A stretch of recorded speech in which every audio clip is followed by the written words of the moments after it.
जय श्री राम, जय हिंद, वंदे मातरम।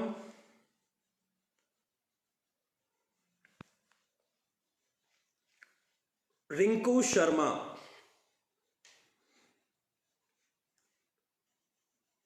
शायद आप सभी ने नाम सुना होगा।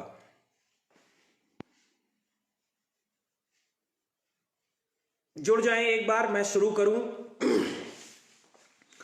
और जुड़ने के साथ साथ थोड़ा शेयर और इनवाइट्स भी कर लें, क्योंकि थोड़ा कम आता हूं मैं फेसबुक पे, इसलिए। लेकिन अब मैं कोशिश करूंगा, आज का आप लोगों का जो रिस्पांस रहेगा कि मैं फेसबुक पे भी एक्टिव रहूं, और आप लोगों का जो प्यार है वो मुझे जैसे फेसबुक पे मिलता है बिल्कुल वैसे ही ट्विटर पे जो मिल रहा है, गदगद हूं उससे, और आवाज वहां तक पहुंचा रहा हूं आपकी।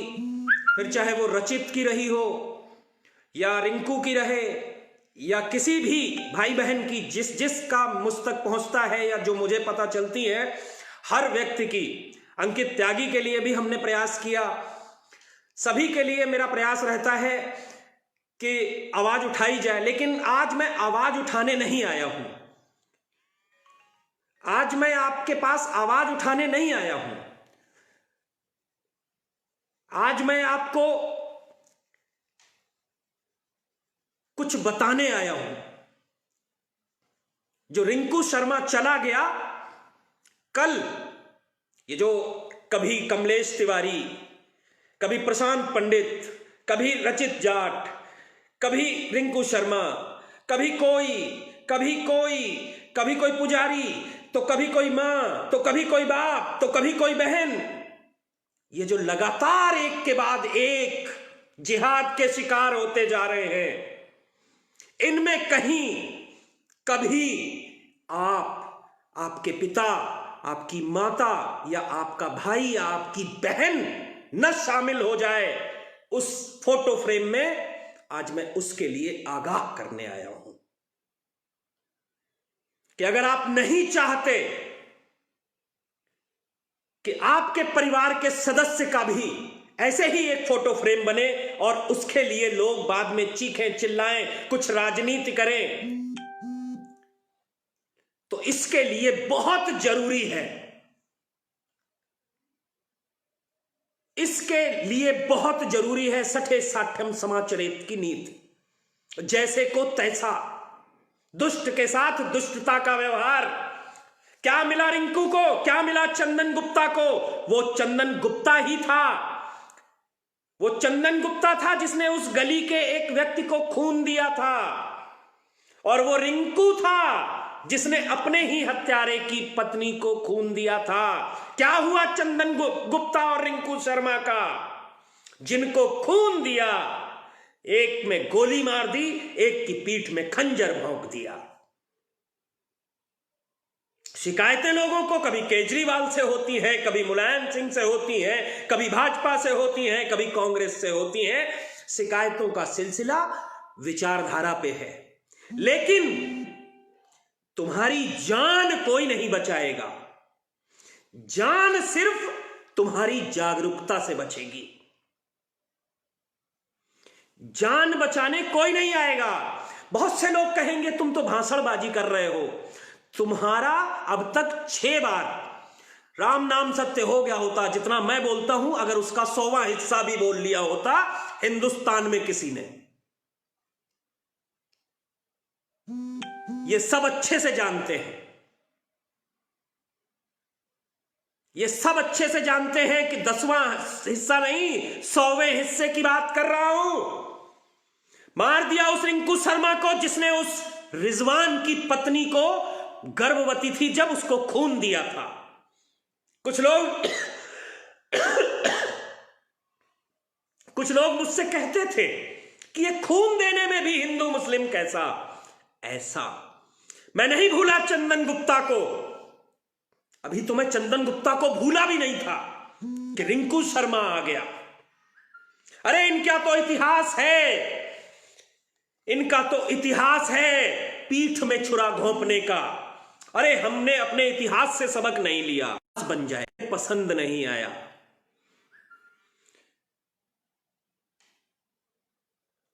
अगर मेरी आवाज आप लोगों तक आ रही है तो प्लीज एक बार बता दें कमेंट करके, क्या मेरी आवाज आप लोगों तक पहुंच रही है? कुछ लोग कमेंट करके बता दें एक बार अगर मेरी आवाज पहुंच रही है आप लोगों तक।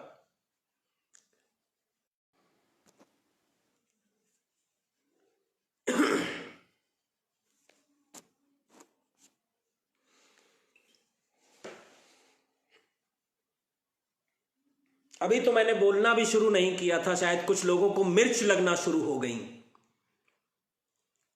अभी तो मैंने बोलना भी नहीं शुरू किया था।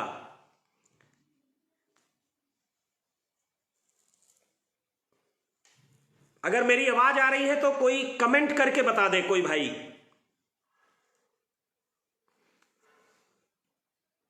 अगर मेरी आवाज आप आ रही है, आप तक पहुंच रही है तो कोई भाई कमेंट करके बता दे,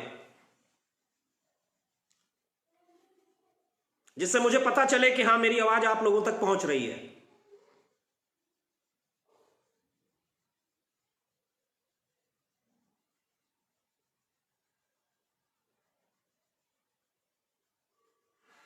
ओके, प्रताप सिसोदिया जी का मुझे मैसेज जो कमेंट है उनका दिखाई दिया। हाँ, सुरेश भाई राजपूत का कहना है वीडियो रुक रही है। भाई ये कुछ लोगों को सच हजम नहीं होता तो शायद वो रिपोर्ट करने लगते हैं, और अपने भी करते हैं कुछ, जिन्हें दीपक शर्मा नहीं पसंद है, उन्हें डर लगता है दीपक शर्मा से कि कहीं उनकी पॉपुलैरिटी में, ये फेसबुक इसीलिए मैं करके गया क्योंकि लोग यहां पर दूसरों से नहीं अपनों से लड़ते हैं, ये वजह रही। यहां देश और धर्म की बात मैं के साथ की जाती है,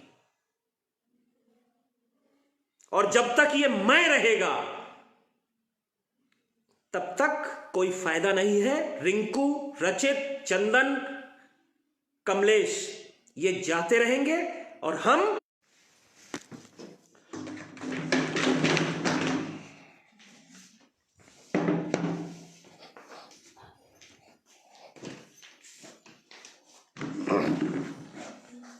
अभी मैंने अपनी भी लोकेशन चेंज की है कि अगर कहीं नेटवर्क में प्रॉब्लम हो तो शायद अब वो नहीं होगी बाउम्मीद। तो अब आप लोग शेयर और इनवाइट कर लें। पुष्पेंद्र पराशर जी, अब शायद नेटवर्क की प्रॉब्लम नहीं आएगी, शेयर और इनवाइट कर लें, संख्या को बढ़ाएं जिससे लोगों को पता चले। भागराम चोगाराम पटेल, किट्टू वर्मा, काफी पुराने लोग मुझे मिल रहे हैं जो दसियों साल से मुझे जानते, बड़ा अच्छा लग रहा है। पंडित शिवम त्रिवेदी, अब नहीं रुकेगी भाई, अब नहीं रुकेगी। अनुज सिंह, पंकज कुमार, अमित तिवारी,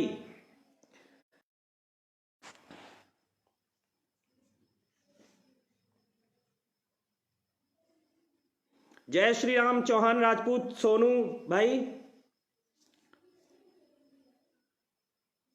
भाई संख्या बढ़ाएं, इसको थोड़ा सा लोगों तक पहुंचाएं जिससे लोगों को पता चले।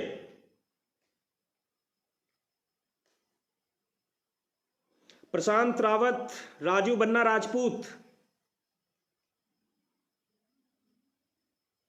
सुरेश भाई राजपूत, मैंने जगह बदली है इसी वजह से।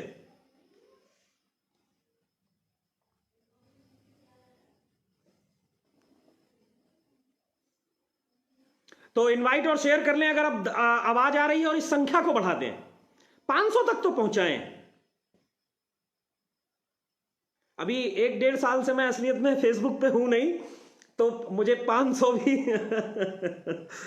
पहले मैं 5000 बोलता था, तो ये होता है, कोई नहीं, लेकिन मुझे कोई शिकायत नहीं है। आप मेरे पुष्पेंद्र भाई और मोहित ठाकुर, योगेश शर्मा, इतने पुराने पुराने मेरे भाई, मतलब आज भी मैंने इसीलिए थोड़ा पहले डाल दिया था। आप गौरव सोनी, ऋषभ तिवारी, देखो कितने पुराने पुराने लोग हैं, और जो आज भी मन्नू कौशिक भाई भी देख रहे हैं, रोहित सोनी देख रहे हैं, जय श्री राम, मुकुल हिंदू देख रहे हैं, प्रभु मेवाड़ा, जय श्री राम सभी को। भाई एक बार इनवाइट करके इस संख्या को बढ़ा लें, संख्या को बढ़ा लें ताकि थोड़ा सा और आनंद आए। इसको 400-500 तक कर लें, कोई बहुत बड़ी मैंने संख्या नहीं बताई।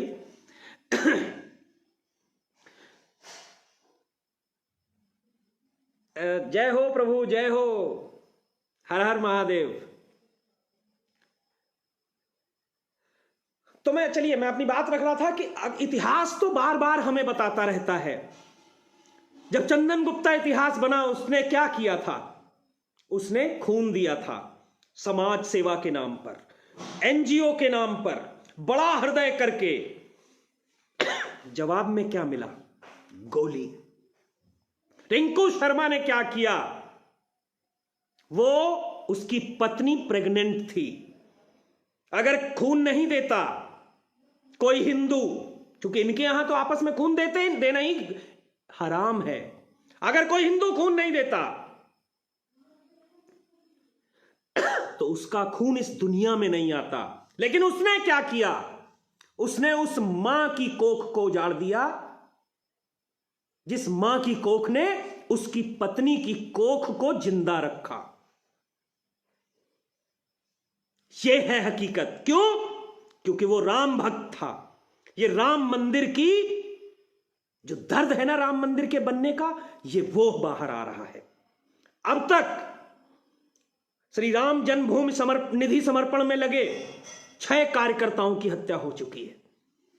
जितनी बलि चाहिए उतनी ये ले रहे हैं। लेकिन हम क्या कर रहे हैं? हम में से आधे से ज्यादा लोग क्या कर रहे हैं? अभी भी नहीं समझ रहे। उन्हें लगता है ये झगड़ा था। ये झगड़ा नहीं था। ये झगड़ा कैसे हो सकता है? अरे मेरे परिवार को अगर कोई खून दे दे तो मेरी तो अंतिम सांस भी उसकी कर्जदार रहेगी।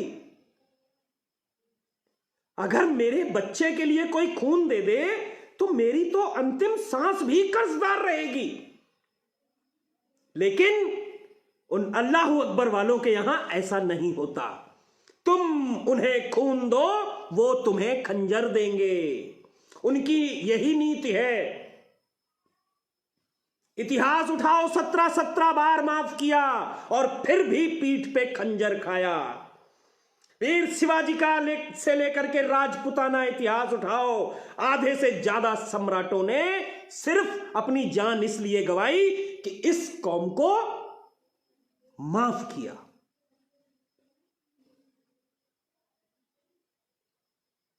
हम 40-50 हजार के फोन रख लेते हैं, लेकिन हमसे अपनी जान माल की सुरक्षा के जो चीजें हैं वो अपने घर में नहीं रखी जाती। कलेजा ही नहीं है। हम तो सिर्फ हमसे इतना करवा लो, अहिंसा परमो धर्मः। आधी अधूरी ज्ञान, आधी अधूरी शिक्षा, आधा अधूरा अनुभव हमेशा ना होने से ज्यादा कष्टकारी होता है। जैसे आपको सब्जी बनानी आधी अधूरी आती है तो सब्जी भी खराब हो जाएगी। अगर नहीं आती है तो सब्जी तो आप बनाएंगे ही नहीं, तो वो सब्जी कम से कम बची रहेगी। लेकिन अगर आपको आधा अधूरा बना आता है तो आप सब्जी काट कूट के तेल मसाले डाल डूल के बनाएंगे, लेकिन वो खराब बनेगी, ना खाई जाएगी। हरी सब्जी भी खत्म हो गई, मसाले भी खत्म हो गए, तेल भी खत्म हो गया और खाना भी नहीं बना। मतलब जो बना वो खाने के लायक नहीं बना। तो मतलब ज्यादा खतरनाक हो गया आधा अधूरा ज्ञान। तो अहिंसा परमो धर्मा पर चलते हैं, जबकि ये भूल जाते हैं कि धर्म हिंसा तथा उच्चा भी है उसके आगे। आप एक बात को कैसे भूल जाते हैं हिंदुओं, कि हमारा संविधान भी हमसे कहता है इतनी हत्याएं हुई, ये सारी हत्याएं हिंदुओं के घर में आकर घुसकर की गईं। अरे तुम्हारा संविधान तुम्हें आत्मरक्षा का अधिकार देता है, ये क्यों भूल जाते हो? तुम्हारे संविधान में लिखा है कि अपनी आत्मरक्षा में किसी की हत्या करना गुनाह नहीं है, बस इस बात को प्रूव कर सको। अपनी आत्मरक्षा में क्या रिंकू के पास अगर 15,000 के मोबाइल के साथ 2,000 का एक, समझते हो ना, होता तो वो उनके घर पे आए थे। अरे तुम्हारे घर पे आके कोई तुम्हें मारने आ रहा है, मैं तो तुमसे कह रहा हूं, तुम्हारे घर पे कोई तुम्हारी हत्या करने आए तो उसके बदले तुम अपने बचाव में जो भी प्रतिक्रिया करते हो, तुम्हें इसका अधिकार संविधान देता है। अपनी आत्मरक्षा का अधिकार हमें संविधान देता है। हम क्यों इंतजार करते हैं कि हमारे परिवार का एक व्यक्ति मारा जाए? हम क्यों अदालतों के भरोसे रहते हैं कि अदालत उसका फैसला करेगी? वो अपना फैसला करने तुम्हारे घर में घुस जाते हैं और तुम अपनों की हत्या का फैसला अदालतों में जाके करवाते हो। बस यही पे सारा खेल है, बस यही सारा द्वंद्व है, बस यही सारा राज छुपा है। जिस दिन लव जिहाद में फंसी बहनों के भाई फैसला करने पे उतर आएंगे, उस दिन के बाद किसी बहन के साथ लव जिहाद नहीं होगा। जिस दिन रचित जाट और रिंकू शर्मा के भाई या रिंकू शर्मा जैसे लोग अपनी आत्मरक्षा करना सीख जाएंगे, उस दिन रिंकू, रचित और चंदन इतिहास नहीं बनेंगे। अगर जिस दिन चंदन गुप्ता की हत्या हुई थी उस दिन किसी मर्द ने वही जवाब दिया होता तो ना तो रचित हम खोते, न रिंकू खोते, न कमलेश तिवारी खोते। अगर ये आज हमारे बीच नहीं है, अगर ये आज हमारे बीच नहीं है तो इसकी एकमात्र वजह है कि हम अपनी अपनों की हत्या, हम अपनी आत्मरक्षा तक करने में सक्षम नहीं है। हम अपनी आत्मरक्षा तक करने में सक्षम नहीं है। अरे तुमसे 20,000 का मोबाइल लेने को कौन मना कर रहा है? पर मोबाइल से ज्यादा जरूरी है तुम्हारी जिंदगी, मोबाइल से ज्यादा जरूरी है तुम्हारे अपनों की जिंदगी, मोबाइल से ज्यादा जरूरी है तुम्हारे परिवार की इज्जत। मोबाइल से कुछ समय तुम शायद अपना इंटरटेन कर सको, लेकिन जिस बात को मैं कह रहा हूं वो तुम्हारी जिंदगी बचा सकता है। इसलिए नहीं कि हमें जाकर के गुंडागर्दी करनी है, हमें किसी के घर में घुस करके उसके साथ गुंडागर्दी करनी है, लेकिन अपनी आत्मरक्षा में हमें शस्त्र चलाना, अस्त्र चलाना, ये सब का ज्ञान होना चाहिए कि अगर कोई हमारे घर के भीतर घुस करके या हमें सड़क पे राह चलते या हमें धोखा दे करके हमें मारने की कोशिश करे तो कम से कम हम उसको तो जवाब दे सके। मोबाइल से तो गोलियां नहीं निकलेंगी।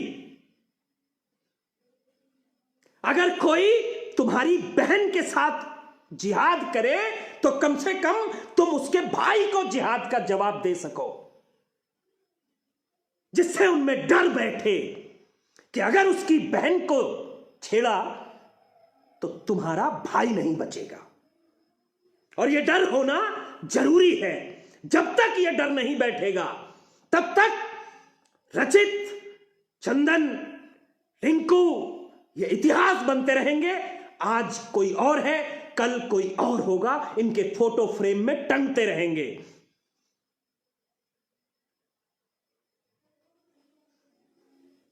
उठना पड़ेगा, खुद को लड़ना पड़ेगा। किसी के लड़ने के लिए कुछ लोग कह रहे तुम क्यों नहीं जाते? अरे उठा के तो देखा था एक बार, मेरे एक गनर की तरफ सिर्फ आंख टेढ़ी करी, 4 महीने से दुकान नहीं खुलने दी। पता कर ले, 4 महीने हो गए, दुकान आज भी बंद है, घुसने नहीं देंगे हाथरस में। सिर्फ मेरे गनर की तरफ आंख टेढ़ी करी। और किसी मर्द के बच्चे में हिम्मत है, मैं किस किस के लिए लड़ूंगा? तुम्हारी मां ने दूध नहीं पिलाया। हमें आत्मरक्षा करना सीखना पड़ेगा, हमें खुद के लिए लड़ना पड़ेगा, हमें अपने परिवार के लिए लड़ना सीखना पड़ेगा। हर वो हाथ काटना पड़ेगा जो हमारे परिवार को नुकसान पहुंचाने के लिए उठेगा।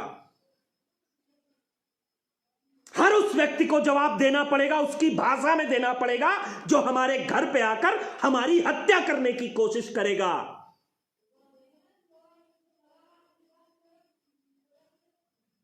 कोई लड़ने नहीं आएगा। हम रिंकू के लिए आज धन इकट्ठा कर रहे हैं। अब तक लगभग 55 लाख रुपए कपिल भाई, वैशाली पोद्दार, बहुत सारे लोग मिल करके इस अभियान को चलाए हुए हैं। लेकिन क्या रिंकू वापस आ जाएगा? रिंकू शर्मा नहीं आएगा। इस पैसे से क्या किसी भी कीमत पे नहीं आएगा।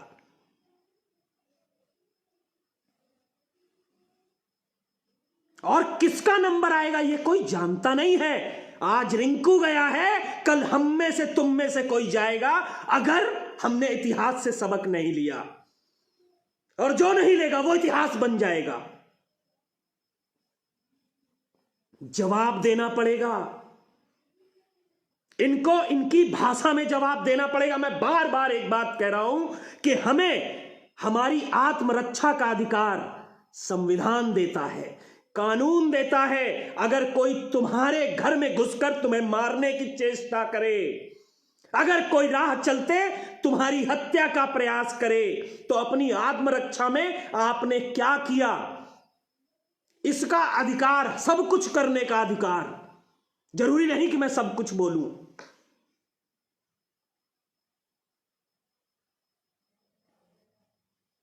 ये अधिकार हमें संविधान देता है। लड़ना पड़ेगा, इतिहास नहीं बनना है। जिहाद हर तरफ से हावी है। कोई किसानों के भेष में, कभी ये खालिस्तानी घुस बैठते हैं, अंदर जालीदार टोपी लगा के ऊपर से पगड़ी लगा लेते हैं और ये देश के खिलाफ खड़े हो जाते हैं। हर तरफ से इनका जिहाद, इधर तुम्हारी बहनों के लिए बैठे हुए हैं, इधर रचित और रिंकू जैसे राम भक्तों के लिए बैठे हैं, उधर कमलेश और चंदन जैसे देशभक्तों के लिए बैठे हुए हैं। उधर स्वरा भास्कर से लेकर रोहिणी सिंह तक, कन्हैया कुमार से लेकर मुनव्वर फारूकी तक, उमर खालिद से लेकर जुनैद राणा तक, राहुल गांधी से लेकर सोनिया गांधी तक, आशुतोष से लेके निशांत तक, ममता बनर्जी से लेके अखिलेश यादव तक, सब एक ही ताक में बैठे हैं कि कैसे इस देश से हिंदुओं को समाप्त किया जाए। ये तुम्हारी एकता किसी को पसंद नहीं आ रही। चारों तरफ से इस सरकार पे दबाव बनाए। कुछ लोग कहते हैं 300 सीटें क्या मटर छीलने को दी हैं? लेकिन सिर्फ ताकत का होना काफी नहीं है। आप समझने की कोशिश कीजिए। ये आप समझते हैं, ये कितना भी मजबूत हो, ये सिंगल है। अगर ये 4 हो जाते हैं तो ये बहुत मजबूत हो जाते हैं। आप समझ रहे हैं, ये 3 हो गए, ये 4 हो गए। अब ये 4 इस मोटे को डैमेज कर देंगे। अभी नहीं कर पाएंगे, अलग अलग नहीं कर पा रहे थे। ये साला कन्हैया कुमार एक, ये साला राहुल गांधी, ये प्रियंका गांधी, ये ममता बनर्जी और ये जितने हैं, ये सब इकट्ठे बैठे हैं, कमजोर कर रहे हैं उसे जिसने 300 सीटें दी हैं। हम सबको एकजुट होकर लड़ना पड़ेगा। आत्मरक्षा तो कर सकते हैं ना। जितने भी लोग पिछले कुछ समय में मारे गए हैं, चाहे डॉक्टर नारंग रहे हो, निकिता तोमर, क्या रहा तोमर का है? क्या रहा? किसने लिया उस बहन का बदला? बीच सड़क पे मार दिया उस बेचारी को। कुछ कहते तुम ले लो, उसका भाई कहां मर गया? अरे हम अगर रिंकू के लिए 50 लाख इकट्ठे कर सकते हैं तो जो फैसला करेगा 25 लाख उसके लिए भी इकट्ठा कर सकते हैं। जो अपने आत्मरक्षा करेगा 10 लाख उसके लिए भी कर सकते हैं। यह करना पड़ेगा। मौतों के अगेंस्ट में सिर्फ पैसे नहीं, ये तब तक होती रहेंगी जब तक हम खुद खड़े नहीं होंगे। और हमारी एकजुटता, एक बात याद रखना, एक बात अच्छे से याद रखना, हमारी एकजुटता का 1 मिनट जवाब देने की हिम्मत नहीं है इन नपुंसकों में। इन नपुंसकों में इतनी हिम्मत नहीं है कि ये हमारी एकजुटता का जवाब दे सके। अगर कहीं निकिता तोमर जैसे केस में किसी निकिता के भाई ने अगर जिहादी के भाई को, समझ रहे हैं ना आप, के साथ जिहाद कर दिया, दोबारा कोई निकिता नहीं आएगी। निकिता कहेगी कि आ कर मेरे साथ जिहाद, लेकिन जिहादी कहेगा हमें बख्श दो बहन, हमें नहीं करना। लेकिन यह तब होगा जब निकिता के भाई मर्द बनेंगे, अपनी बहन से सिर्फ राखी नहीं बंधवाएंगे, समझ गए ना, उस राखी का मतलब भी समझेंगे कि वो राखी नहीं रक्षा सूत्र है। मैं तो उन भाइयों को नपुंसक से ऊपर कुछ मानता ही नहीं हूं जिनकी बहनों के साथ जिहाद हो गया और वो अदालतों के चक्कर काट रहे हैं कि मेरी बहन को बुला दो। अरे रक्षा सूत्र न्यायाधीश ने नहीं बंधवाया था, तुमने बंधवाया था। बहन की रक्षा की कस्में उस न्यायाधीश ने और वकील ने नहीं खाई थी, तुमने खाई थी। उन्होंने तो अपनी कसम का कर्ज अदा कर दिया जिहाद करके, जो वो मस्जिद में खाकर आए थे, लेकिन तुमने रक्षा सूत्र का कर्ज अदा नहीं किया। इसीलिए ये जिहाद, लोग तरह तरह के दलीलें देते हैं कि लड़कियां गलत हैं, लड़कियों को समझना चाहिए। अरे लड़के भी तो ऐसे ही हैं। अरे वो गलत हैं या सही हैं, वो बोलने का अधिकार तब लो जब तुम सच्चे भाई बन सको अपनी बहनों के।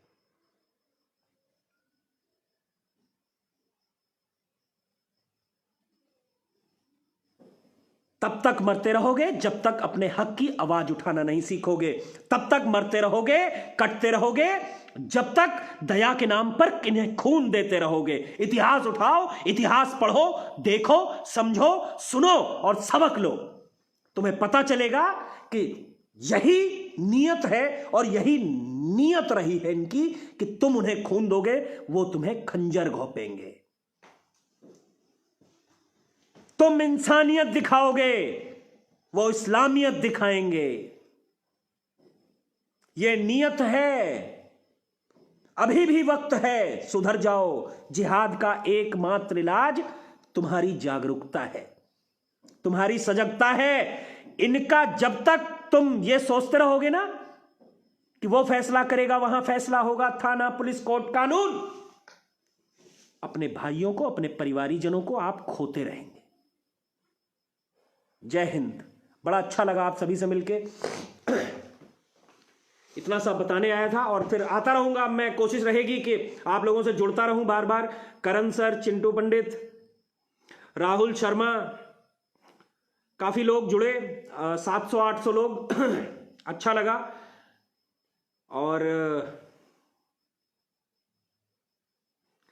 कुछ लोग हैं जो कुछ और भी लिख रहे हैं, लेकिन मैं उन्हें जवाब नहीं देना चाहता। औकात बढ़ाओ तब बात करने आना। चलिए, जिन लोगों को अच्छा लग रहा है उन सभी को जय हिंद, नमस्कार, फिर मिलेंगे, वंदे मातरम।